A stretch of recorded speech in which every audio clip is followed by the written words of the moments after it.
All right, we got a no heat call here. A few pretty nice houses right here. That one over there is pretty cool looking.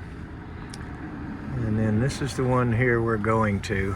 So I have not been here before. I think these things are fairly new.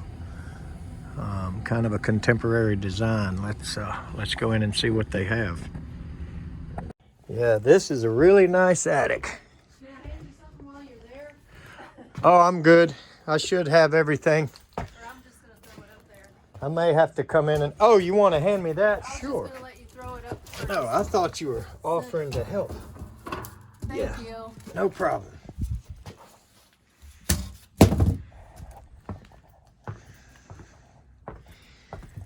I mean, this is nice.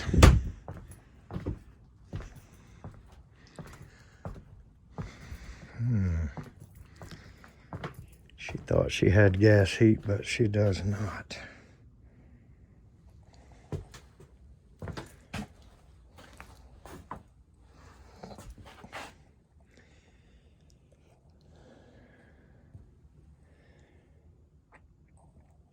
And she had seen some water in the pan some time ago.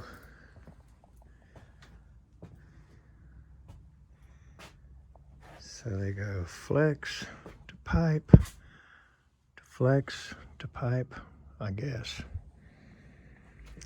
But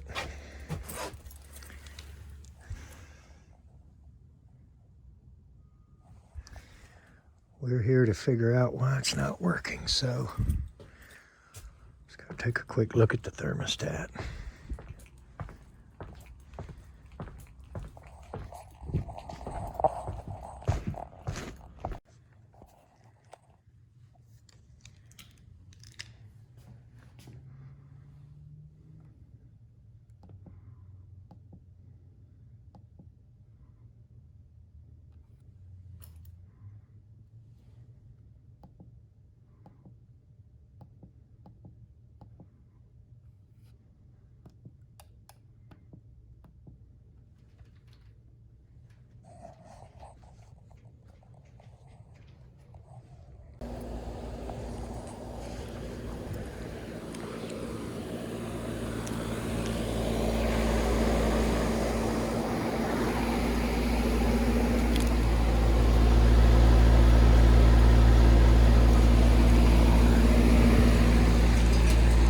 Okay, it is running,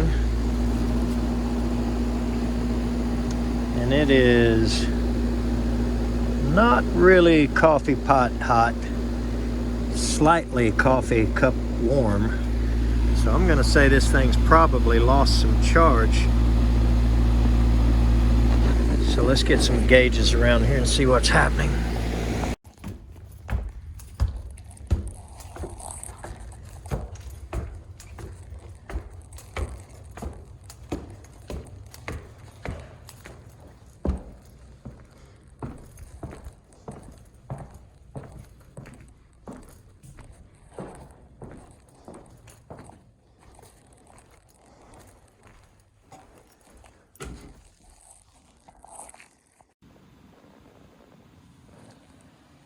Okay, I think we have no strips here.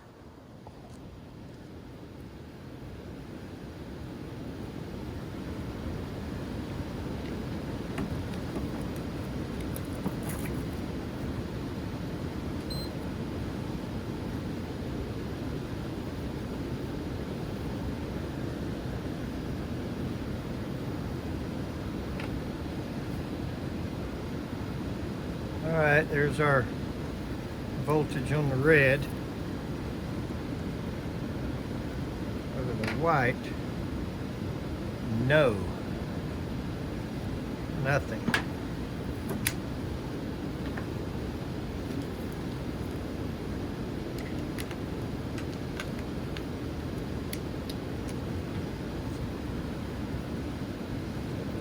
So, see if we hear the relay click. Yep. You can hear the fan pick up. All right, so I'm gonna say That T6 thermostat on the wall is the problem, or the setup of it is the problem one. I have pulled the plug on the condenser for the moment so that I could operate here with the door open. Let's go back to that thermostat and see if we can determine what's going on. The other thing is the heat strips come with a sticker if you prefer to display what you put in it. You may be able to fill it in somewhere instead of going wild with the Sharpie in this unit. I don't know if Jethro or Ellie Mae or Uncle Jed done all that or what, but anyway, let's keep moving. Okay, we've got our 10 kW heat strip in now. As you can see, it's just 7 kW to me was just on the borderline, not quite enough. So this one should be much better. And also, in the course of doing this, we discovered the ECM motor is no good. And it looks to me like somebody has already changed it, because this is not factory, and that's not a factory motor, I don't think. Okay, so the question today is, how long does it take to change an ECM blower motor with one of these really nice, I call them universal, Gentech Evergreen. That's what they are. I really like them. How long does it take? Let's see.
Okay, just a quick thing on the adjustment of the blower wheel.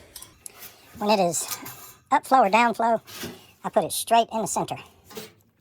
Okay, this one I've adjusted where I want it, and I've got it a little bit high versus a little more gap here. And the reason for that is when the motor is mounted this way, as the bearings wear in the motor and it starts to, get a little bit more shaft play, in play in it, it'll go down. So I've got a little more room. I'm a little tight on the top and a little loose on the bottom, and that's just for, in case these motors last long term, it'll never scrape and it'll head towards the center instead of heading out of center. And it's just a hair out of center now. I'm gonna say that's between an 1/8 and a 1/16 of an inch that I try to go a little bit, towards the motor if it's on the top, away from the motor if the motor's on the bottom, so that the wear is accommodated. So now it can wear and seat in. All right, only takes a minute to put it back in. Let's stick it back in there.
Tell you what I was looking at. I noticed the new construct guys when they were here and they ran, the low voltage wire and never even broke the yellow and the orange. Now on a lot of units, that's fine. This one, that's fine. It doesn't really need to land anywhere. There's no board or anything for the yellow to ramp up a speed or anything, but there's nothing wrong with that. The yellow and the orange go straight outside, but I just thought that was kind of neat. They never did even break it. They just looped a wire and got in here and cut it and wired it the way they needed to.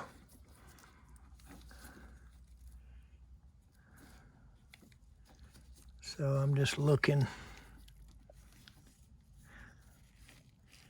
to see both commons on the brown, gray on the green, red going through the float switch, and our green and yellow going right out. Tell you what, I ain't crazy about that 3 amp fuse right there. I may pull that out and stick a 5 in it. Just for better measures. That's just my opinion.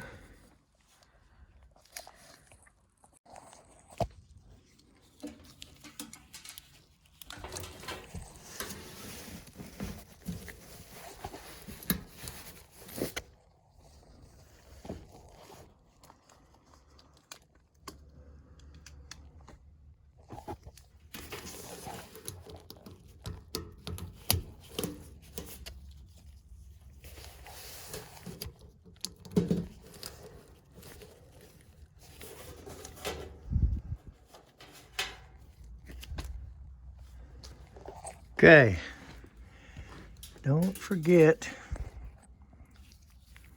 to put a zip tie on it.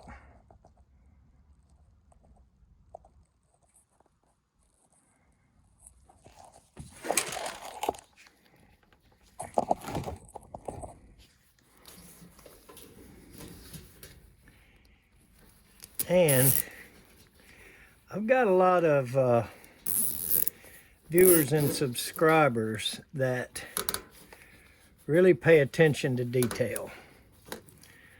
Okay, and I appreciate them.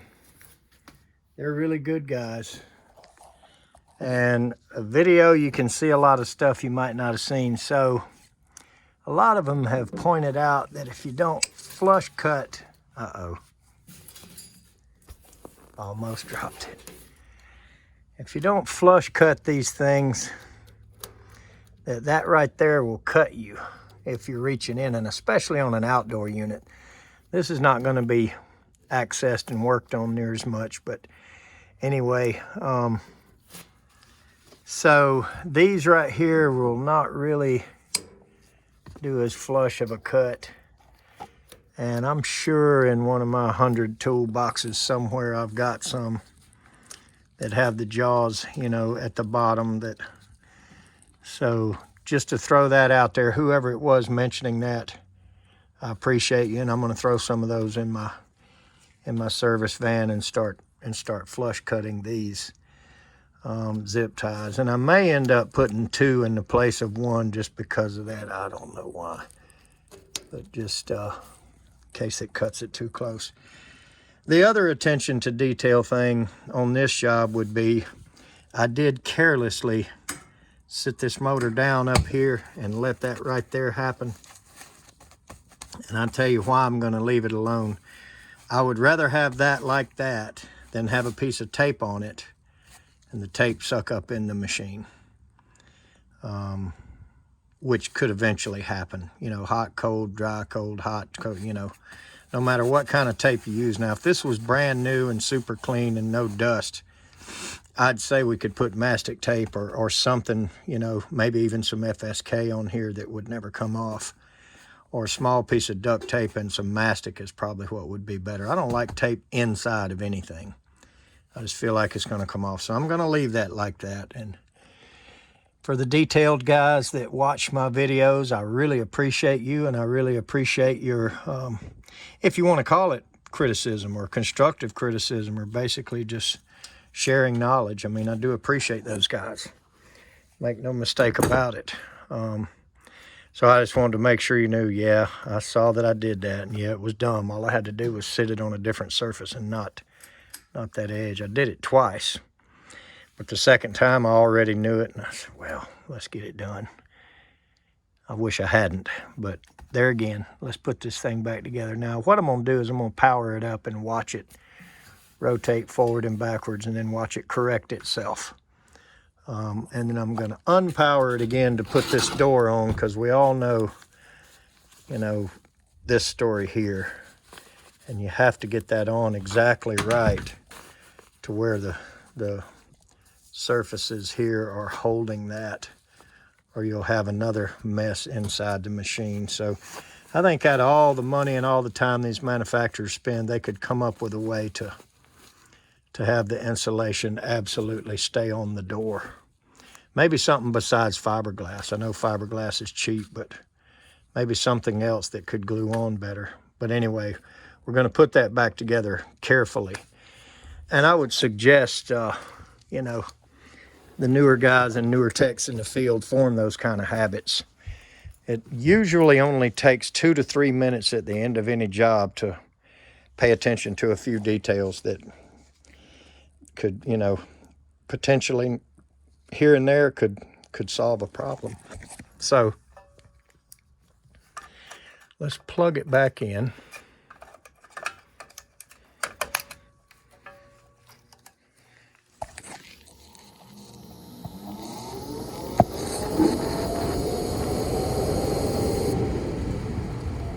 It'll go that way.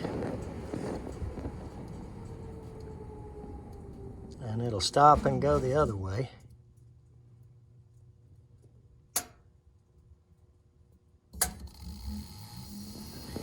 Okay, and it'll feel the resistance this way. And it'll stop and set itself and then take off. So that's what it did. It went clockwise first, it felt no resistance. It went counterclockwise, it felt some resistance, static pressure, and then it set itself for counterclockwise, and away she goes. So this is what was causing problems here at this job, and the heat strips just weren't big enough to suit me. So I'm going to unpower it and carefully get this door back on to where I think it's got a chance of not sucking insulation up in it. And we're going to give these people some heat and get out of their way. So what we did on the condenser is we just replaced it with a Trane. So the compressor had been beaten up and left to run like that, who knows, for weeks. They never really go upstairs very much. And the intermittent in and out of the fan ran the head pressure up, and the compressor was bypassing, and there was just nothing we could do. It had to have a compressor. The ICP people were definitely going to be 10 days to 2 weeks out on the compressor. Everything is hard to get supply-wise. But we had the unit in stock, so he just chose to get it fixed as quick as we could. I guess they got company coming that's pretty important that needs to stay up there in the spare areas. But anyway, we also changed the thermostat. I don't like those T-series Honeywell came out with. So they're ready to go. Let's move on to the next one.